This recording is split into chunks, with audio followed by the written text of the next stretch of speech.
stop. Don't lay another piece of track on your layout until you have a RailFlow track alignment guide from Oak Hill Model Railroad Track Supply. Whether you're forming curves, testing layout fit, or hand-laying rail, the RailFlow Track Guide ensures accuracy and simplicity. Now available in N, HO, and HON3, RailFlow Track Guides eliminate misalignments and wobbly track lays in both straight and curved track. Order your RailFlow Track Alignment Guide today at ohrtracksupply.com. Spring Creek Model Trains is hitting the road and taking scale signs along for the ride. The signs that bring your models to life can now be found in Deschler, Nebraska, and at nearly 100 train shows throughout the country. Hello, Colorado! Get your scale signs from Spring Creek Model Trains at the Model Train Expo at the Boulder County Fairgrounds in Longmont, December 12th through the 14th. And to see more of the largest collection of handcrafted scale signs on the planet, head to scalesigns.com. The railroad that inspired a generation can now be a part of your collection. Home Shops is proud to offer Rapido General Electric C36-7 locomotives featuring the legendary paint scheme of Tony Custer's Allegheny Midland. Home Shops has combined the amazing quality of Rapido trains with the storied freelance railroad you grew up with. This limited edition run features 2 road numbers and is available in DCC Sound or DC Silent while supplies last. Bring the Allegheny Midland home to your layout. Order today at homeshops.net. ATLP Extra is our monthly newsletter delivered right to your inbox each month. Sign up for free at atlpextra.com. ATLP Rewind.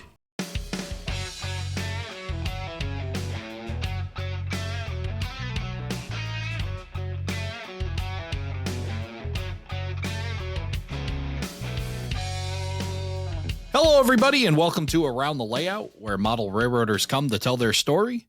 My name is Ray Arnott, so glad you could join us. Joining me tonight, coming to us from Springdale, Arkansas, Joey Giunto. Joey, welcome to the show. Hey, Ray. It's a pleasure to be here with you, man. It's awesome. Well, great to have you here, Joey. One was cool. I've been talking about it for a while, and I guess it's just because I had such a great time and still trying to figure out how I'm going to get back there again next year. But you were one of the folks I was able to put a face to a name to at the St. Louis RPM. Mm-hmm. I met you and your girlfriend, Amy, at the show. So it was great to see you both. And then you gave me this really nice gift as well. You gave me a Pennsylvania 50-foot boxcar that I assume that you have weathered because it's got some good weathering on it. And, so yeah, it was a really cool gift. I appreciate that. I still have it here, and eventually I'm going to put a shelf up in the studio here where I can display things of the sort. But do appreciate that, and it was great to see you at the St. Louis RPM. And I think you're a regular visitor out to that St. Louis area, right? I'm becoming one, definitely. A lot of friends out there. You know, we've been working with Ken Patterson with his show, What's Neat This Week, with Model Railroad Hobbyist magazine. Been really good friends with James Regier, Mike Buddy, Ken, Joshua, just the whole clan. And eventually, you know, I can see it being lifelong friends. And Daniel Coombs has been a great help with me and helping my friend Darius with his passing, with getting all of his locomotives just upgraded, helping me out in that way. And I call him my chief mechanical officer because he does it in real life. And he does it for my model railroad as well. And so it's been a great blessing having all those folks out there. And then, like you say, the word camaraderie, man, that's the way it is. And it's just a family reunion. It's the way I see it every time we come to visit and every time we go out to see each other at train shows and all these major events. I think that's really the lasting impact of the St. Louis RPM was the camaraderie. Just how many really great folks I got to meet in person. Folks that I had maybe been talking like you talked to beforehand, and then folks that I even knew after to be able to meet in person face to face. It was the first time I saw Tony Cook face to face. I mean, him and I had been working together for over a year, but I mean, the world of virtual here, even what we're doing tonight to record the podcast, you know, but then being able to be face to face and interact and shake hands and tell stories and the whole 9 yards. It was just an absolute blast. And you were all included in that. Absolutely. You know, I've been to my very first NMRA convention in 2023. And actually, we missed each other that day because I was doing a weathering workshop. And that for me was a family reunion. A lot of the folks out there I've known for 10 years, but virtually. We never saw each other in person. Folks like Speed Muller, Gordy Robinson, our president, and of course, Marty Jenkins and Michelle Kempema Yeah. and Steve and Cynthia Priest. I mean, all the folks that I grew up looking in all these magazines with Dad, and then further along with my friend Arias, who we'll discuss today. And then meeting everybody in person. I mean, all these folks helped me get to where I am today, and it's not, can't do it by yourself. And that's just the beauty of the friendship and family we have in this community. Absolutely. Absolutely. So yeah, it was great seeing you out there, meeting face to face. And we've been talking about, you told me your story. I got a chance to hear it, and boy, I think it's just a really fascinating one. So I want to get into it. But before we get into the crux of the story, I want to learn a little bit more about you and your start in model railroading. What are your earliest memories of model railroading? Oh, we're going to go back to ancient history in the Yeah. 1990s. Yeah, no, don't say the 1990s are ancient history. You're going to make me feel a little older and whatnot. But yeah, let's go back and let's try to remember a little bit. So I know my grandfather, he collected Lionel trains, and I still have his collection. Actually, I have a box right next to me, has this old transformer, and it still says Madison Hardware from New York City. And if folks know who I am and don't know me, I was born and raised in Staten Island, New York. So I was very exposed to railroading, and it started with the Staten Island Railroad. And then eventually, when he was a boy, he collected trains, and he had like a 4x8 sheet of plywood, the fake carpet grass. And I still have all of his buildings, Ray, from the 60s. It's in a bin right over here, Awesome. in a beautiful condition. Eventually, we'll display that in the future. I was born in 89. It was 90. So I say 1995. So I was like probably 5, 6 years old. That's when Dad and I saw our very first freight train in real life. I mean, you can see stuff from the magazines and the Pentrex videos. Remember the Pentrex videos and VHS tapes? I still have them too. Yeah. I still have a VCR. Still works. Nice. I still watch them. It brings back a lot of childhood memories. But, we saw our first train in Congers, New York, and that was on the Conrail River line. And I remember that train had Conrail, NS, CSX, Missouri Pacific locomotives, about 6, 7, 8 engines on it going up to Selkirk. And so that was my first taste of railroading and the and just model railroading too. And that collected N scale and he obviously HO scale. And when I was young, I received the drum set and the train set from Santa. So there explains my whole identity with the drum set and the train set. Yeah, one Christmas set the tone. That was it, man. Yeah.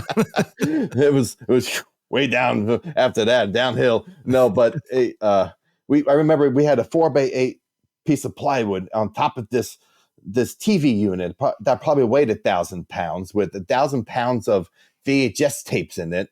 And then we had about 2 loops on brass track, a lot of Tyco, Model Power, Bachmann, Lifelike, some European stuff, some stuff that Dad had from Italy, even Lionel HO, which I still have up on the shelf above me from Dad's collection. We still reran all that stuff. And Mom loved putting the scenery on top of all the buildings, a lot of the snow we put up there. And on top of that layer was a 10,000 pound TV,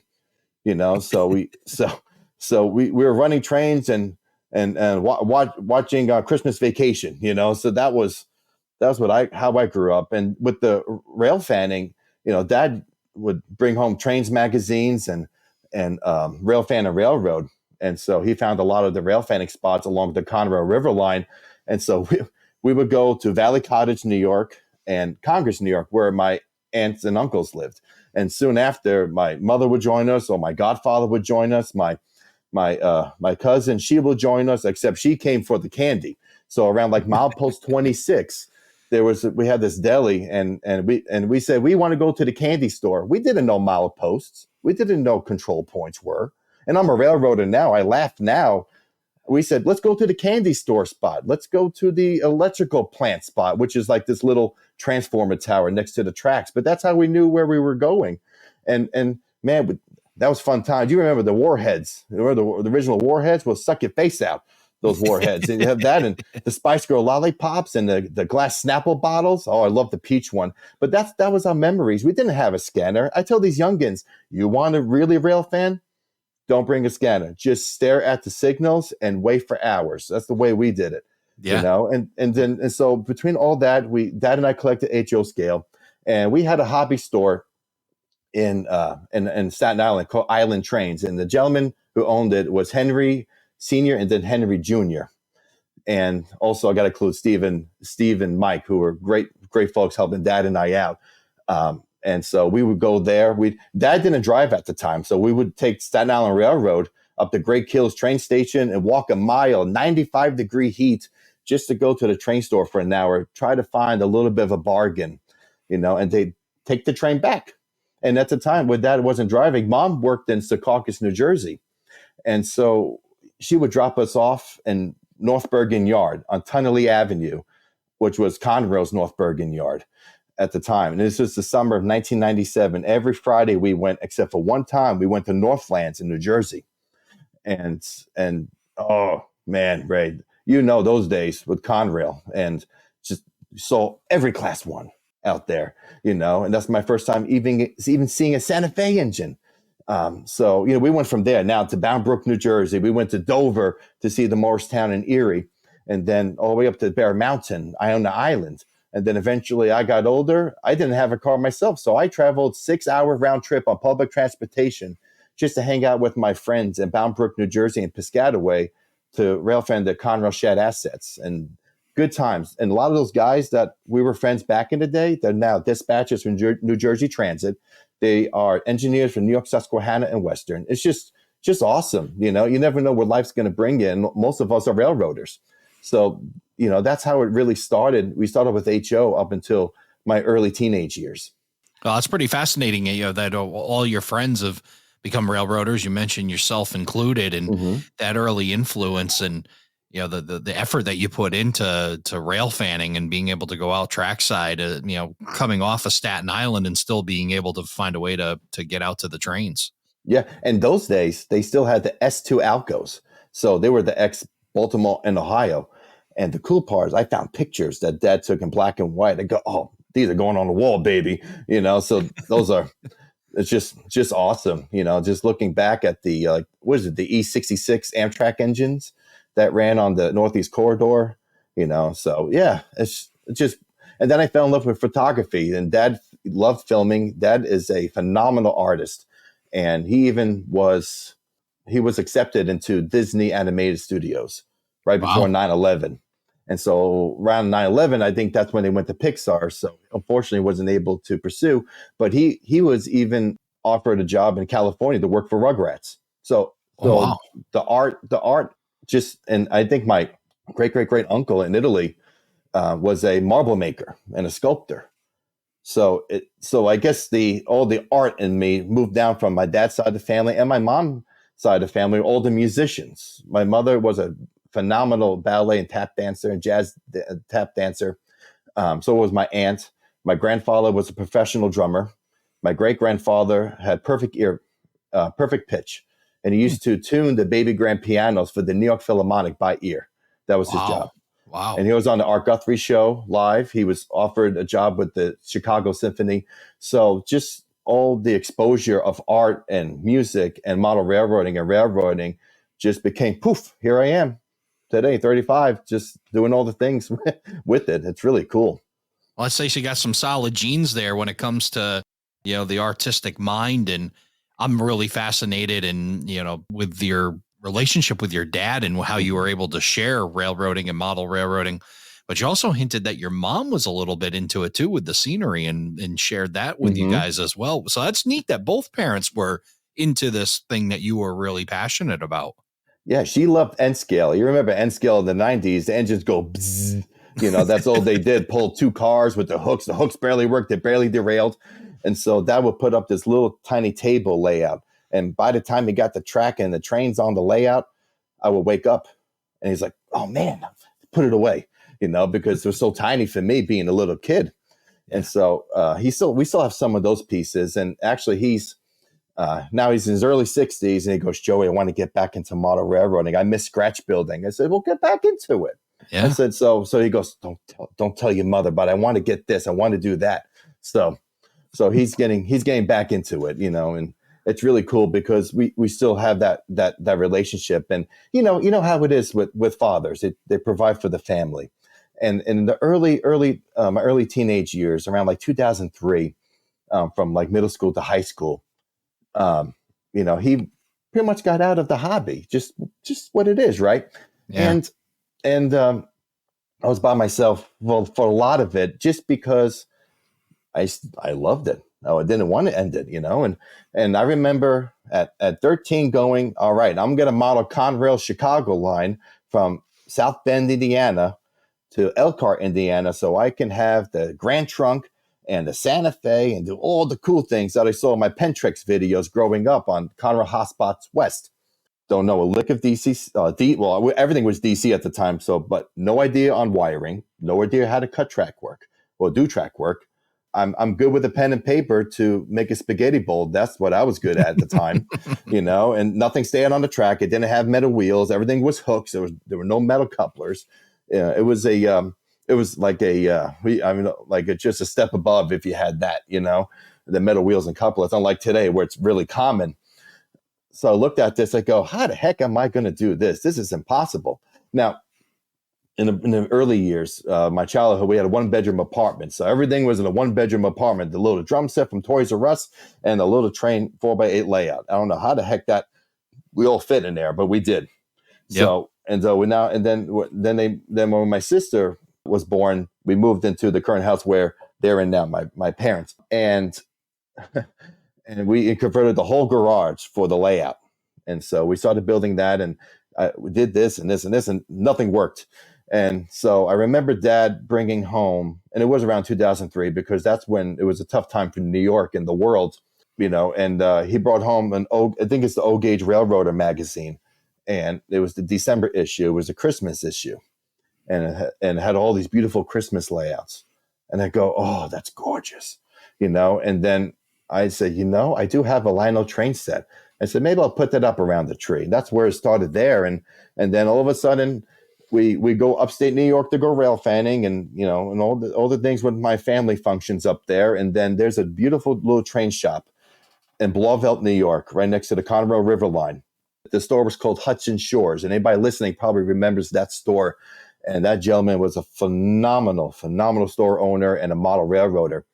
And I remember him introducing this young mother and his little child to this beautiful HO scale steam engine, this Pennsylvania Railroad, probably like an M1A, this massive 10-wheeler, right? And I'm like, ooh, it has smoke and sound and all these things. And I can't afford that. I'm 13. I don't have a job. and so all of a sudden he introduced this big SD80 Mac, Conrail SD80 Mac to this mother. And he's like, check this out. And it has smoke, crew talk. The ditch lights work. It it revs up, revs down, all these things. I go, oh, HO scale doesn't have this stuff. Now, mind you, that steam engine was a Broadway Limited Imports. That's when they very first started with the sound in HO scale. And DCC, I think, was introduced in that time. But then I saw this O scale and this O gauge engine, and the gentleman says, that's an MTH Premier line. I go, what is MTH? Interesting. All I know about is Lionel and Williams. And so Dad bought me a VHS tape of the Great Toy Train Layouts of America by Tom McComas. And that changed my life forever when it comes to O gauge. And for 10 years, I collected O gauge, and we built a phenomenal layout. I started with the tubular track and all those things, all the Lionel train sets, the Polar Express, the Hogwarts Express set, the Holiday set, all this stuff, right? And then I learned about Rich Batista and his Black Diamond Railway, and how we brought the high rail into realism, weather track, weather locomotives, beautiful scenery, everything that you see in HO scale and N scale. He put the O gauge and high rail. I go, oh, now that's the way to do it. And so it was through O gauge where I learned to weather. I learned my basic scenery skills, my wiring skills, my track design skills, and even scratch built my first building. It was an O gauge. It was like this little box thing, but I learned how to scratch build, and I would spend hours, and it was always around Christmas time was my favorite time. I mean, that's when model railroading and Lionel, all that came about, right? And it was in those times I'll listen to Delilah from 106.7 Light FM in New York, and I'll work on the layout, to like 11 at night, midnight, family sleeping, and I'm by myself in my little world with the Ionia subdivision, which was a fictional rail line that I modeled based off the Pittsburgh line of Conrail. And I did this in 11 by 17 around the wall O gauge layout, which was a lot of fun. That's when it really hit me for the realism part, and then it just itched, and I had that layout all the way up until I moved to Nashville, Tennessee. So you're spending your nights listening to Delilah give questionable relationship advice on the radio. Oh, it cracks me up. Yeah. and then putting together. I'll tell you, I love going to shows. I can't collect it. I don't have room for it, but O scale is such an amazing scale for the visual. Mm-hmm. Like, it's just so tangible because of the size of it. And when you see those details in that scale, just how eye grabbing, it's just fascinating to see that stuff. And I'd love to, if I had 1,000 walls in my house where I could put shelves and just collect that stuff and just put it up there, because I don't have the room to run it. But yeah, it's just amazing. And to see like even modern locomotives in O scale, it really is a fascinating scale, and it obviously caught your eye and got your attention. Absolutely. And I'm still planning on buying an O gauge steam engine. All I had was diesel at the time, and I kept a lot of stuff. Now my grandma Terry, she, God bless her, she spoiled the heck out of us growing up, all of the grandkids, and that really helped with and just pursue my modeling career even more, my journey rather, especially in O scale. And it was around, I would say 15 years ago, around 2009, perhaps, maybe earlier, is when I started YouTube. YouTube just came out, and I saw this amazing community of O gauge model railroaders. And this is when Eric's trains, E Seagull 76 first started. JD Stucks, Jason's trains, he first started. He was a little tyke, I'm a few years older than him, but he looked like a kid. And I still message him today because he has like 20,000 followers on YouTube now. And he has a magnificent layout, so it's really cool. We had a little group of folks. We will share our ideas, share our update videos. And that's when I started content creating. And I just love sharing. I love video editing and doing that. I got into photography, and it's been, like I said, it's just been ever since those days. And TOTB Model Weathering was originally Southern Treatment, was my original channel name. I don't know how the heck I got that name, but that's the original name for it. And then until I started Touch of the Brush was 2017. That's when I revamped the whole YouTube channel. But all my playlists, you'll see my beginning stages of my journey in model railroading with the O gauge all the way up until now. So it's very impressive. That's what I love about YouTube. It's a visual blog of your life, especially when you're doing something like this with model railroading. So yeah, it's just a great time, the O gauge. And then unfortunately that layout came down, and then I built another one in Nashville, Tennessee. And that was called the Adirondack Valley Central. And that was I want to say a 6x9 and a 700 square foot 1-bedroom apartment. So there was no room in the living room. There was just a layout and maybe a TV. So yeah, takes over your life. So what takes Joey out of Staten Island and brings him to Nashville? So I have a BA music degree. And at the time while I was in college, I really thought about going into railroading. There was still a passion of mine, the railroad industry. And I had a good friend, Steve Nelson, who told me, say, hey, why don't you come and volunteer on the Adirondack Scenic Railroad? And so I said, yeah, that'll be great, because at the time I thought I was going to go to Modoc Railroad Academy and spend all this money. And he's like, Joey, you could do the same thing, and it's just volunteer based. And Steve Nelson, he's from Staten Island, and he went to college with me, and so And so while during that time, my friend Julie Linton, who moved to Nashville, she's a phenomenal singer, and she wanted me to come move out with her right after college, and so I did because I wanted to pursue a music career. I've been a drummer for 25 years, and I did a lot of stuff in New York City with a lot of musicals. I think I played about 30 musicals in a 10-year span.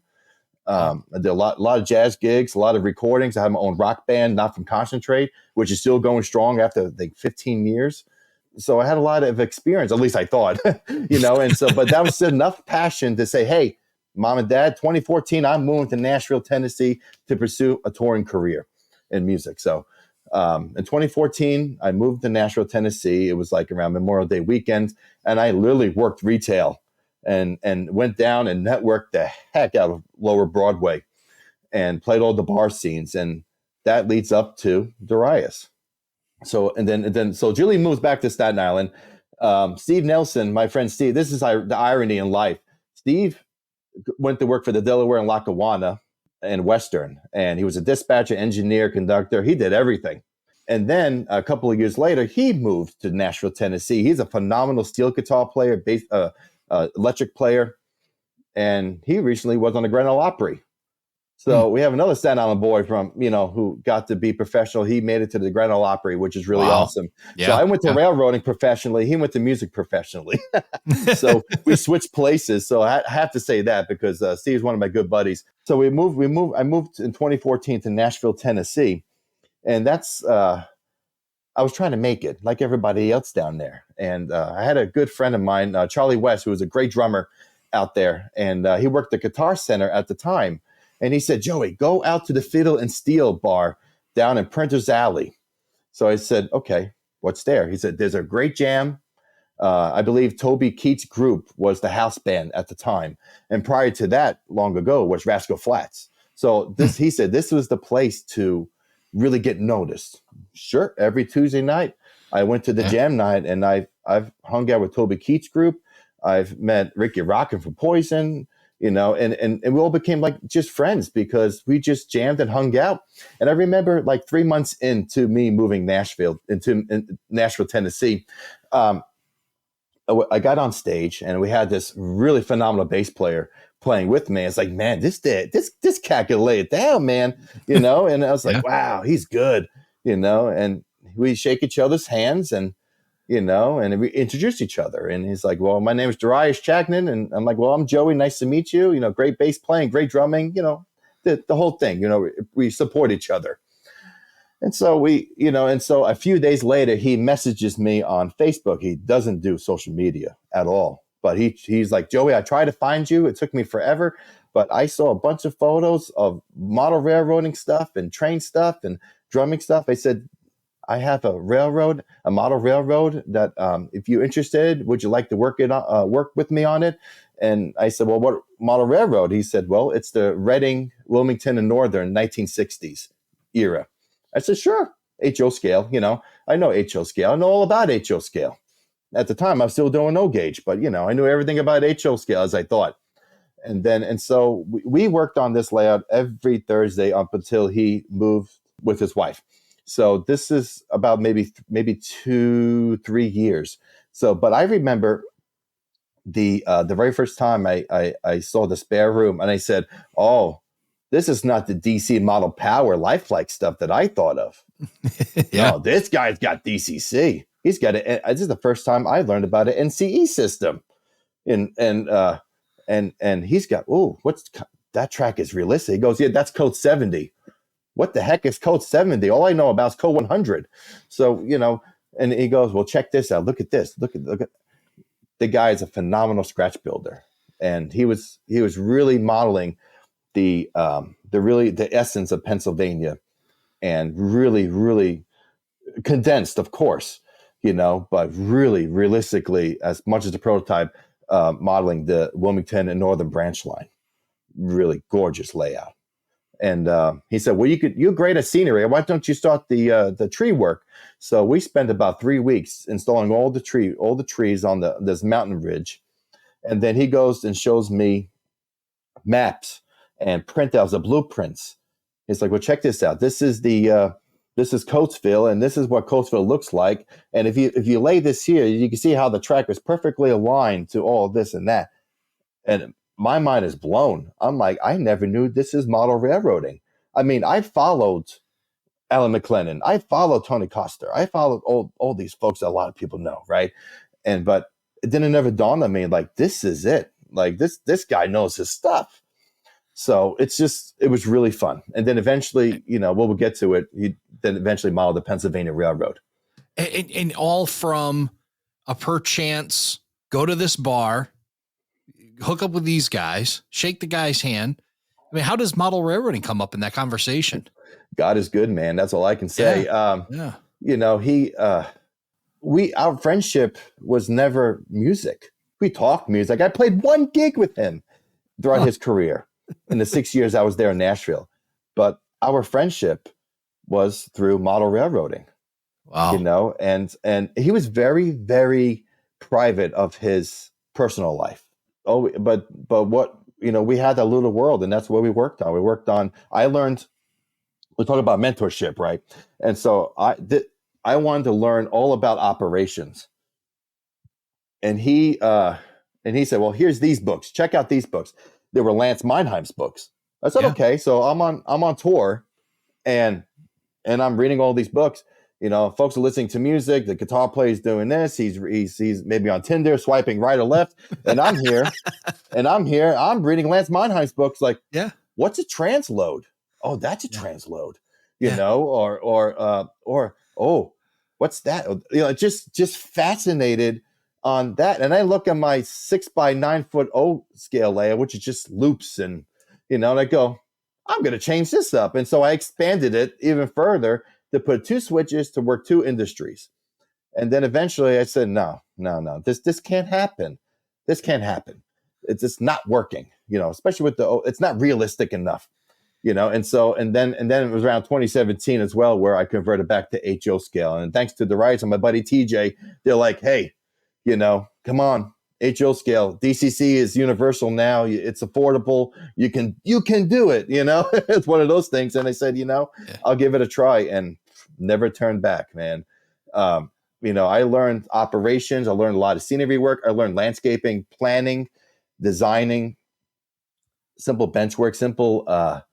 And I will say this too, a lot of times, being away from my family in New York, I couldn't go away for a lot of the holidays.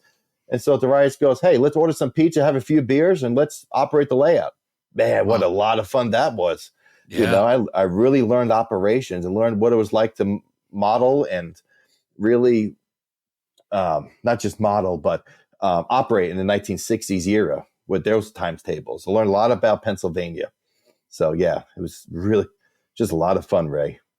I think maybe the story that you share here, and we haven't got into the later parts of it, but just the beginnings of it, probably because it hits a familiar tone to me, because I had a mentor kind of the same way, that when I met him, he opened my eyes to model railroading like I'd never seen before. And it sounds like it's exactly the path that you went down, right? Absolutely. I'll talk a little bit about Darius. He was an Army Ranger, and he served in North Korea. He was the top of his class. He was like a 3rd degree black belt in jiu-jitsu. Very smart man. He has, I think, a BA in finances and bank and business. Business. And when his father was a scientist and a professor, and they went to stay at State College, Pennsylvania, while his father went to teach at Penn State. And that's when he found about model railroading, when his mom took him to like this little train club. And then that's when Darius' world opened to the state of Pennsylvania and all the railroading. And then Darius was a very, very successful businessman. And not just, he was, top of the class in everything. In his military experience, all the way to he played French horn as well. And he, as I think 13 years old, played with the symphonic orchestra. I'm trying to remember which states. I want to say in Pennsylvania at age 13. Wow. And anything that he touched, it had to be perfect, Ray.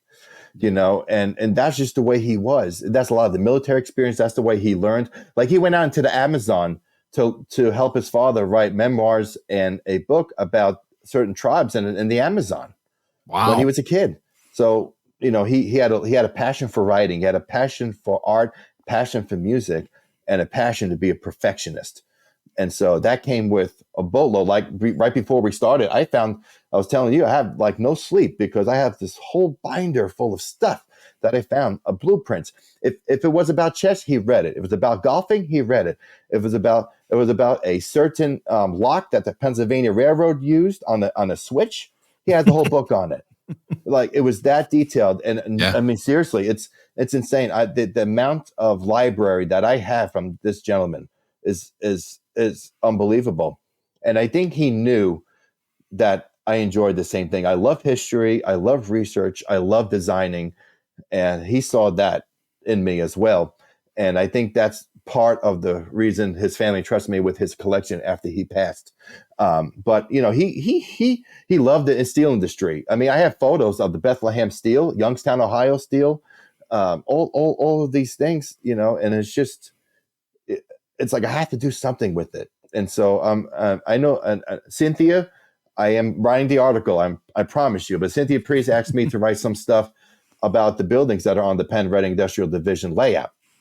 And so I want to incorporate that, but I want to go further, Ray. There's a rabbit hole. He loves the steel industry. I never thought about the steel industry. He has all the kits, all the models, and that's going to be in the future because that was part of his research, and I became fascinated through him, just reading all this stuff. So we're talking about mentoring. He did mentor me here on this earth, but he's also still mentoring. Amy just said it earlier.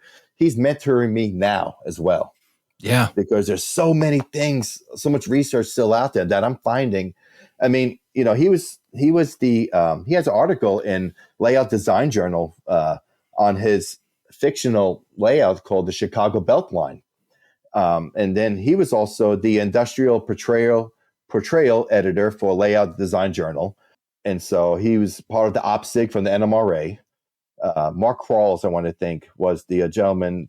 I have all the correspondence from all over the place. He even lived he traveled, for business as well. So every time he lived somewhere, he was fascinated. He lived in Rogers, Arkansas, not far from here. He was fascinated with the Frisco. He lived in Chicago for a little bit. He was fascinated with the Illinois Central. He lived in Washington. He was fascinated with the Northern Pacific and the Burlington Northern. He was, I think, born and raised in California. He was fascinated with the Santa Fe. And then when he studied in Pennsylvania, he became passionate about the steel mills as well as the Pennsylvania Railroad and the Reading Company. So, his mentors like Doug Gurin, Dean Freytag, I want to say is correct. David R. Clemens was another. He was part of the Frisco Modelers Information Group. Wow. This all the stuff I found recently, he studied everything. And me wanting to learn about the sand patch. He got like 6 books on the sand patch, man. So that was, and he said, read, because I grew up in the age of YouTube and videos and videos and DVDs until I was able to be entrusted. And now I'm reading tons of stuff. Like he was subscribed to the Keystone, which is the Pennsylvania Railroad's Technical Historical Society. And so I learned a lot about him. Through him about a lot of stuff on the Pennsylvania Railroad. And so I got a bunch of Post-its everywhere in all these books from stuff that could be informative to help others learn. So that's the way I see it. And he helped me. I'm going to help others. Yeah. Well, I was going to say, what a worldly guy, beyond model railroading and railroading in general, but certainly within model railroading and railroading. And what a blessing to have him in your life to be able to share this. How much time did you get to spend with him? I would say 8 years. We were friends for 8 years. And for 6 years, I lived in Nashville, and then I moved here to Arkansas, and we still remain friends. It's funny.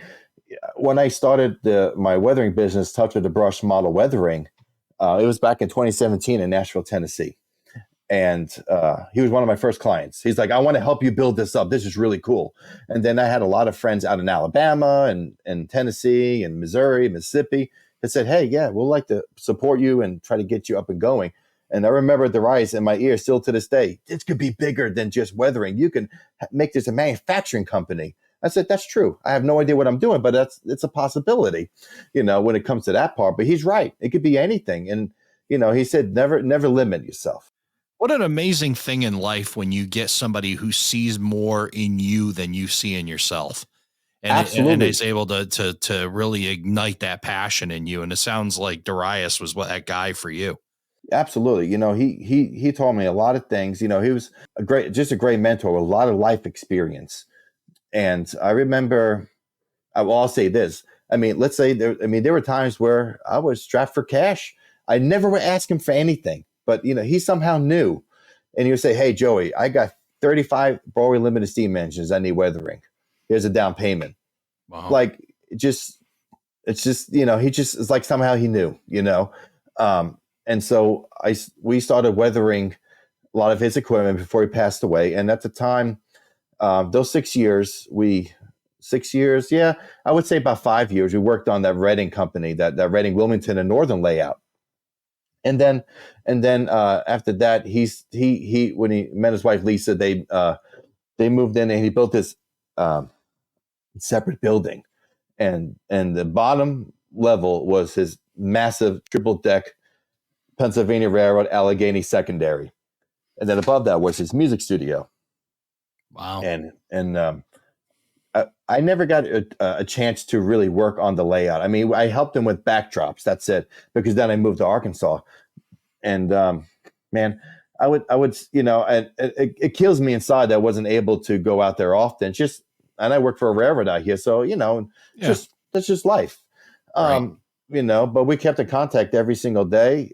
And I remember him going, "Man, I miss you. I miss you. You need to come back and operate this layout with me. It's not the same as doing it by myself." He had triple decker. I think the Helix, man, was like 10 feet tall, and it was massive. Unfortunately, I don't have that many photos, but I do have a video on my YouTube channel of the layout. It's just incredible. And he told me, "George, this is going to be my last layout. I know it is. It's going to be my last layout." And unfortunately, it was. And he passed away in August 24th, 2022. Yeah. So devastating.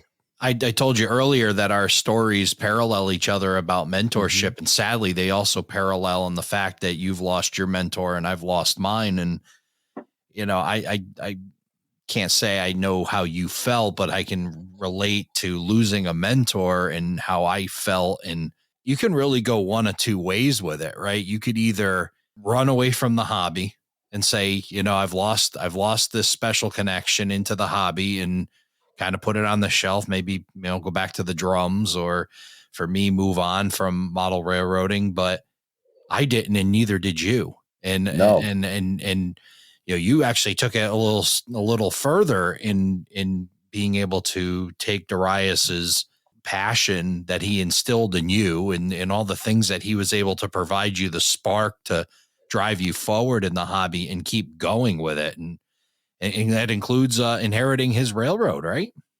I remember his cousin telling me the day of his celebration of life, saying, "Joey, this layout's not yours." And that was rough. That was rough. I'm like, I never had a layout this massive, and I had it probably for like 12 hours. I had only like a few hours to take everything I can. I couldn't even take the layout. It was impossible. He liquid nailed everything to the boards. He this is my, like he says, permanent layout. And so it's unfortunate I wasn't able to save the layout, but I was able to save just about his entire collection. He didn't throw anything out. So I have everything from the 1940s era all the way till the 90s. Thank goodness. Thank goodness. Yeah. Stuff that had boxes of stuff he never even opened from Tangent, from AccuRail, and you feel guilty in a way, I felt guilty. I remember coming back with a U-Haul full of stuff, and my buddy Johnny and Joe, they came over to help me. Now, mind you, I had a 1-bedroom place in Arkansas, and I had a 40 by 60 layout of stuff in a 1-bedroom apartment. I don't know how the heck I did it. I have a photo of the stacks of skyscrapers of boxes. It's really comical looking at it, but I broke down that day. That was tough, man. I can imagine. It's like, can you imagine, like, now, and a lot of folks don't know that right before he passed, and I told him, I said, I'm going into N scale. I told him I was converting to N scale, and I'm thanking the Lord I never did. Because this opened up so many doors.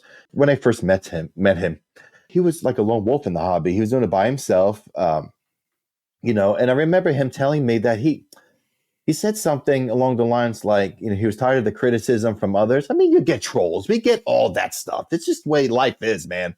Not everybody's going to be satisfied and happy.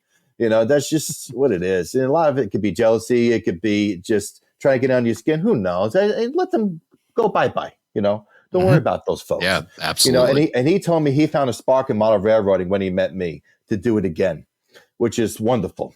I could say, like you said, gave me a spark when he passed to really pursue something that I never thought in my entire life I would do. I mean, I still felt like the little kid with the little DC model power and lifelike trains. And now here I am with 30, like maybe 15 to 20 Broadway limited steam engines. Yeah. And that all weathered for him. And I wanted to donate a lot. As much as I could. I gave some to friends who were close friends of mine, model railroaders, gifts to like you, to like Andy Dorsch and Mike Oshatek, to Ken Patterson. Everybody in that group got something. Mike, and I would say this during the NMRA convention last year in 2023, he passed August 24th. That was the day of me going there for the first time to the NMRA convention, was August 24th, a year after his death. And that was the day I gave a whole box to Michelle Kepema. And so she gladly took it for the Colorado Model Railroad Museum. And it's now trusted by a gentleman who models the Pennsylvania Railroad. And so she did a nice presentation, a video presentation of the train running on the museum layout, which is awesome. I mean, I think me and my buddy Johnny both cried, watching that. That was cool, And then, but through that, I met my friend Johnny, who lives down the ways from me. He's a model railroader, and being a railroad, I work for the Arkansas Missouri Railroad, and a lot of us guys are model railroaders, and we're foamers. We're railroaders. We're going to say foamers. I mean, come on, we're nerds like that, And then from there, in a good way, yeah, absolutely in a good way. And I promised Rice's family that I would keep his memory alive. I would do something, and that's how the Penn Reading Industrial Division was born. The name Penn Reading is both the railroads he modeled, the Pennsylvania Railroad and the Reading. And I want to do something that combined both, just like the Penn Reading Seashore lines. And so the industrial name, he loved industry. I love industry.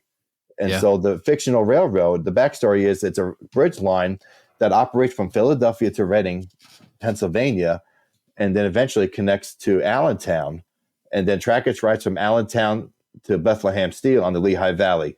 And so it served it brought product to the Penn Reading Seashore lines, to the Pennsylvania Railroad, to the Reading, and to all the different railroads up in Allentown at the time. And so the whole industrial name was just a love of us loving industry and operating industry. And the division are the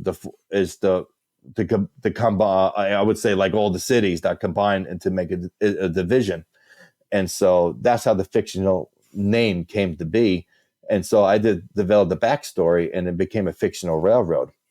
And Amy is a phenomenal graphic designer. She did a lot of work with creating the logo. And so now we have a logo, we have the decals, we're, building a fictional empire and a fictional railroad that serves the state of Pennsylvania, in which goes from the Rice's research and research I've learned. And we're going to continue going forward from the steam era, which we're doing now, the 1940s into the 50s, and eventually go to the 1960s, which will be pursuing more research and memory of the Rice in a lot of ways, like including the automotive industry and including the steel industry rather.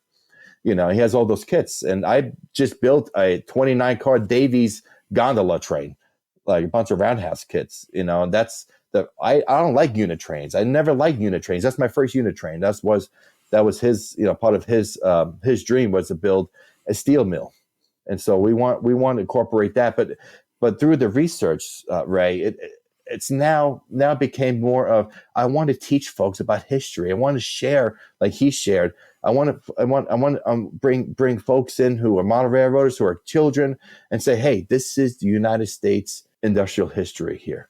We're not just doing model trains and going, yay, we're trains. We're actually learning history, bringing the nostalgia back, and learning history. Like, I'm not afraid to even put, all the different events, that were happening in the 60s between civil rights and just like Watergate, all the going to the moon, So Yeah. like we're going to combine all this stuff on a future layout, that would represent real history and a study of United States history, and with all the research from Darius. And that would be the plan. And the beautiful thing with this current layout, and it's just what is it, 6x14 with 3 loops. And the main reason for the layout was that folks could come over in my area to run trains.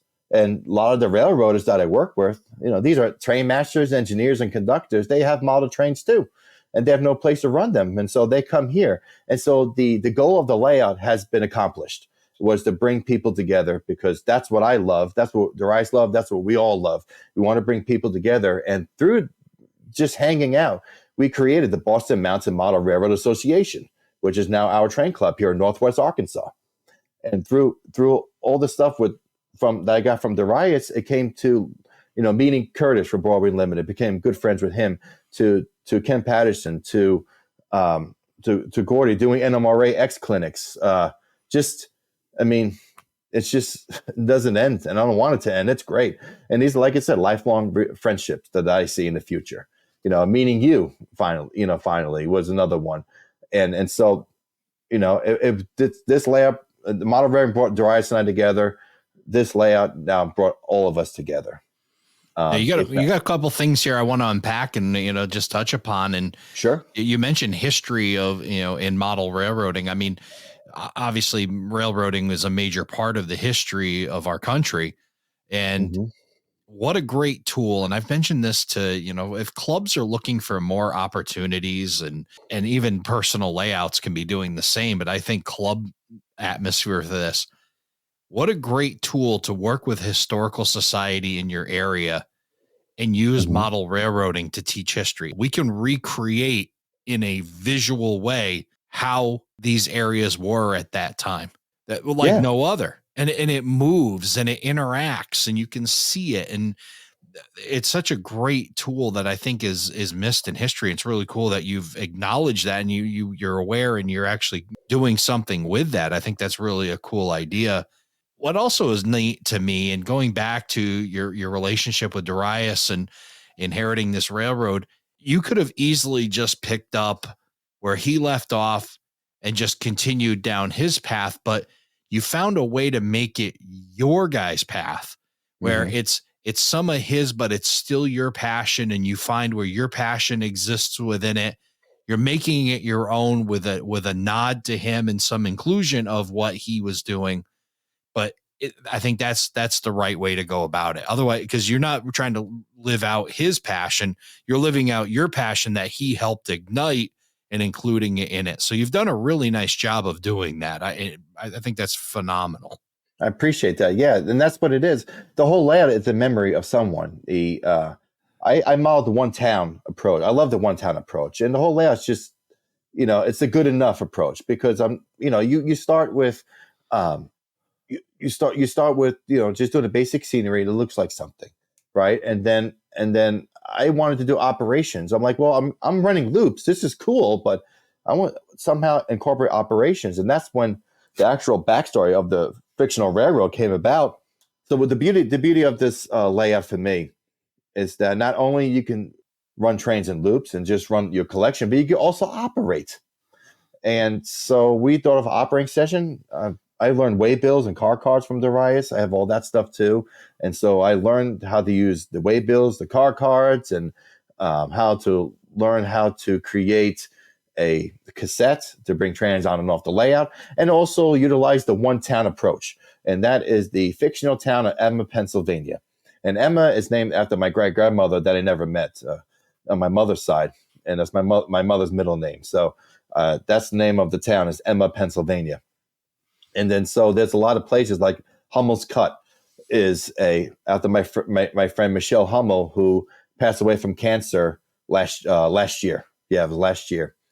And and she loved railroading too. And so every time we toured in Pennsylvania, out in Harrisburg or Grantville, Pennsylvania, we would go out to Horseshoe Curve. We will go to Scranton, Strasburg, all these different places, a rail fan, and that was on a bucket list before she passed away. And so we have Hummel's Cut. You also have an industry called Hummel and Sons Furniture, and that's named after, she loved antique furniture, so that's one industry. Then you also have Sajecki Wine and Spirits, which is my grandmother's last name. And you also have, and we're Polish, so we like to drink a little bit here and there, So so we have that, and Terry's Produce is named after my grandma Terry.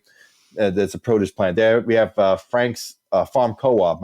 That's my father's name's Frank, and so he likes homesteading, and he even has chickens in New York City. So so there's an industry for him.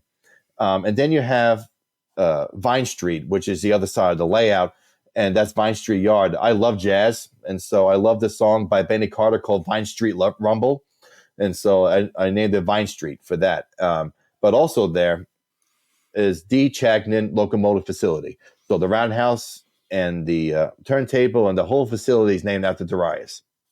And so that was a tribute to him. And also we have on the other side, Durbin Grove, which is my friend David Durbin, who passed away last year from cancer as well. And so the whole scenic section, which has the waterfall and it has a little train station, a little diorama base, that's named after David. It's a little peaceful place, to be. And Maribeth, his wife, came the last time we had an open house, and she got to see that in person. It was really nice. And so the whole lash is a tribute to in memory of folks, and then now the next chapter, what we're going to do for the future is we're not going to close it necessarily. It's just a next chapter, in the same book, but a different one. We're going to move forward, and do other things that are going to increase our skills. Like I'm the area director for Maple Leaf here which includes Northwest Arkansas and Carthage, New Jersey, Carthage, Missouri, Southeast Kansas, Northeast Oklahoma. And this past February, the torch was passed on to me. And so, and this is the NMRA area director. It's an area director, but it's kind of important to say NMRA. So, next year is going to be concentrating a lot on bringing more folks together, a lot of modelers together. We're finding folks all over this place, Northwest Arkansas, man. And anybody's listening to this, come hang out. We have like once a month, all my buddies will come and we'll have an open house and people get to run their trains. And so we do that. Great. So next year, we're going to concentrate on that, concentrate on, like you said, honing your skills. I'm going to do the same thing with Amy and I are going to concentrate more on that. And really, really work on scratch building, learning how to scratch build, because my girlfriend Amy is a model railroader too. And so she's learning, she loves it. And it's, and it's great to do something like that together. And, and we talk about my parents when they did stuff together. I always encourage the family to participate together in this, just like a board game, build stuff together, just be a part of each other's company. And that's the beauty of this hobby, is the sharing. Just do it. It's so much fun when you do it all together. Well, it's amazing. You talk about, carrying on Darius's railroad and incorporating it into your own and doing all these things, and a layout full of not only, a few Easter eggs, but also all these tributes that you've included. Mm-hmm. But I think the biggest piece that you're doing to carry Darius's legacy forward is continuing that pattern of mentorship and bringing people together. And it proves a point. And you said earlier in the podcast, and it was enough for me to remember, jot it down. You said that Darius lifted you up, but in turn, that wind under the wing that he took you was what was lifting him as well. Absolutely. So, and I think that if people understand that, the power of mentorship, that you lift together, and it makes you a better modeler. It makes the person you're mentoring a better modeler, and you rise together. And it's just such a powerful thing. And it's what keeps our hobby going. It's what keeps you personally going. And it is better to give than it is to receive. It's true in many aspects of life, and including in model railroading. The more that you give, the more you get. And, I'm just so impressed by your ability to take a tragic situation like losing your friend suddenly, but yet have it continue to propel you through the hobby and continue to take on more challenges. And then also in that, get more people involved and unite more people in model railroading. So kudos to you for all of that. That's what it's all about to me. And that's somebody, when we go to these the train shows, all these events and occasions, or we just virtually chat online, I say, hey fam, because it is a family. We need to be a family. Right. It's not perfect, but you know what? It makes this community, and the only way we can continue the model railroading hobby is encourage us, the younger generations, get them involved, and keep pursuing, because there should be no end to this hobby until the end of times. Absolutely. So, Joey, you've got a lot going on. You've between the involvement in the NMRA, and of course, you mentioned Touch of the Brush model weathering, your side business that you've got going has been going for quite some time. And tell us a little bit about what you got going on there and some of the projects you've been taking on. Oh boy, I have one that's been like sitting for 2 years, and I told the gentleman, "Hey, it's on me, because I've been so busy with the railroad that I haven't really got a chance." I've been painting a lot of currently learn. Well, here's the thing. I was talking a little bit about the beginning. Being in Nashville, and being a touring drummer, it can be tough financially at times, and I was looking for a way to pay for my hobby, and so that was the eureka moment for me, going, hey, maybe I could start something like this. The Touch of the Brush name, my dad had a painting business for a few years. It was called Touch of the Brush Faux Finishing. And so when he ended that to work for the city, I asked him, say, hey, can I take that name? It's like, it's not copyrighted, just take it. Heck yeah. So, Yeah. So I took it, and in 2017, I started helping friends. Derives was one of my first customers, like I said earlier, and I remember one day going on YouTube, and I found out about the YouTube Model Builders, which was YouTube Live, and YouTube Live. I think Model Railroading Live, what it used to be, and that included Ralph Renzetti, Lionel Strang was on that night from a Models Live podcast, Andy Crawford, Tim Wayman, and I want to say Jason Volk, and if I'm missing Volk, Marty Jenkins. That's when I first Marty. He's a drummer too. So we got off, and I met all these guys in one night, and then it was like like a couple of months later, Lionel Strang goes, "Hey, you want to be interviewed? You're a drummer and you do model trains. That's pretty cool." So that was my first time ever being interviewed. I mean, just in one night, this all happened. And Ralph Renzetti, as he known as the Mud Father, he was my mentor in weathering, and he still does. Like I'll have like I'll show folks something. They go, "Oh, that's gorgeous. That's awesome. That's this." He goes, "Why did you use that kind of paint? Why does the strokes look like that? Why?" That's a mentor, man. Yeah. A mentor is not going to go great job and then go away. He's going to critique you to become better. He yelled at me for years to go, "Hey, you got to go with oil paints." And so I finally started oil painting, and he saw that one car. He's like, "Bravo, about time," And so anyway, so 2017 that started, and then I revamped my YouTube channel for Touch of the Brush, and it transformed from just doing like how-to weathering into layout tours and interviewing layout owners and modelers, through model railroading live. I was able to virtually chat with Speed Muller, Monty Jenkins, Gordy Robinson, and they go, "Hey, why don't you do an NMRAX clinic?" And this is during COVID. They're like, "Let's do an NMRA clinic for NMRAX." And I was like, "Man, absolutely." Here I am doing my first workshop, and it's virtual.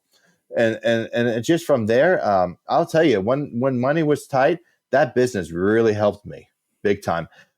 There was back in 2019, I almost died. I had an infection in my foot.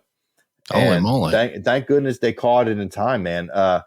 And so, I was out of work for a few months, and I had to support the family I had at the time, and, support me. And so that business really helped me get through. And so, it was a blessing, absolutely, just absolute blessing. But through that business, I learned weathering, I learned simple business, and I've learned painting, I've learned decaling, and I've learned how to put details on locomotives. And, like I was saying earlier, I have a project that's on me for somebody because just been busy with working 6 days a week. I'm like, I am sorry. And I don't try to be a perfectionist, but the product needs to come out right. And, I was learning new paints. I'm learning like true color paints. That's a whole new thing for me. So I've been learning how to use that correctly. Certain striping with decaling, I'm horrible at it, but I'm learning through this project.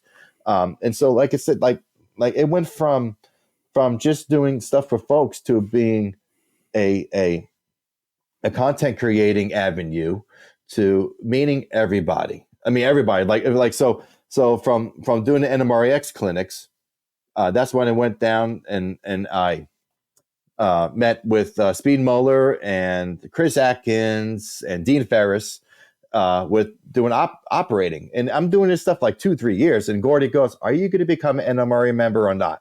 I've been doing all this stuff in NMRA, but not a member. So I'm like, okay. And at the time, I was going through a separation and divorce.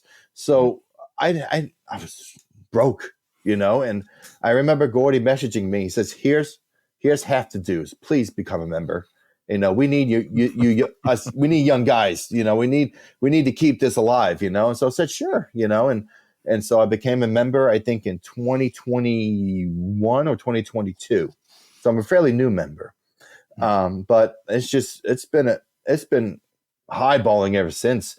And so this is 7 years I've been having touch of the brush, and so it's just, it's been keeping me busy, and between the content creating and then, doing all the painting and weathering for folks. And then obviously working on a real railroad, it's just, it keeps you busy, and it's in my blood, man, I guess, just like music is, because I don't see an end to it. I don't want it to end. I'm having too much fun. Yeah, it sure shows. And your passion for the hobby and everything that's associated with it shines through. And it's been really amazing to have you here on the podcast, to have you share that story. And we're going to have to get you back, and we'll get some more out of you. Maybe we'll talk some more about weathering and some of the things you've learned. We have a bunch of images and a track plan and links and everything else that we'll share on our website, aroundthelayout.com/129. Joey, thank you so much for coming on Around the Layout. It's absolutely an honor, Ray. Thank you so much for sharing Derice's story, our stories, and continue sharing the hobby, brother. I really appreciate it. Thank you for joining us for this episode of Around the Layout. Learn more about today's episode, check out past shows, and much more on our website, aroundthelayout.com. Show your support by becoming an operating crew member at aroundthelayout.com/crew. Follow us on social media, aroundthelayout.com/social. And send us your feedback, aroundthelayout@gmail.com. Thanks for hanging out with us around the layout.